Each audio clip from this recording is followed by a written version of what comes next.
Okay, so we're gonna do a quick eye makeup look. So I have the P. Louise base in Rumor 05. I put it on my little dish. I have my P. Louise brush, and we're going to start this look off with putting this on the lids. This is a really good base. They have other colors too. I have the pink one, and I also have the orange one, but that's usually for like my very like pigmented looks.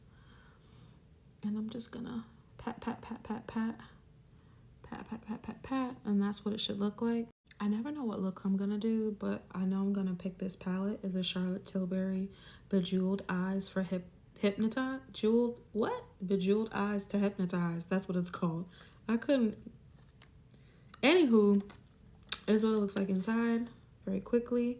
I think I'm gonna start off with this dark brown, and we're just gonna put that all over the lids. Okay, this is my brush of choice. This is a Miss A brush, and we're going to just dive in there.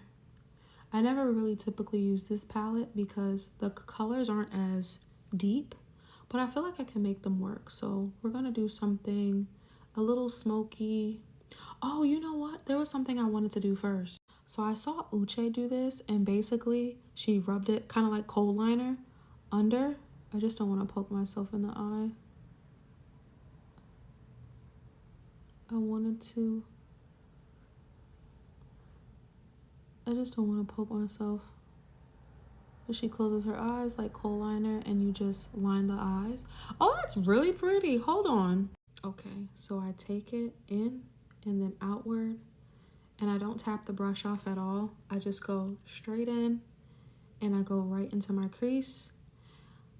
Eyelids may vary.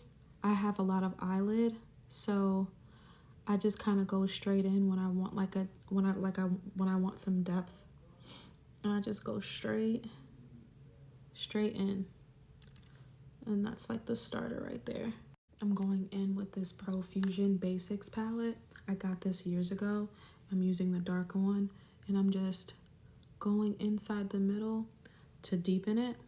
See, it's a little deeper than this one, and then I'm going over to match the other eye, and then we're gonna add a little pop of color. Back in with Charlotte, and we're gonna do the lighter color around the perimeter just to clean it up. And then I think I want to do this like lilac purple right here, and then add a little bit of glitter, nothing too crazy. This is the Wired Urban Decay palette. I got this as a gift. Okay, I'm gonna take this little tiny brush. I'm gonna go in, and hopefully this is cute. I never usually know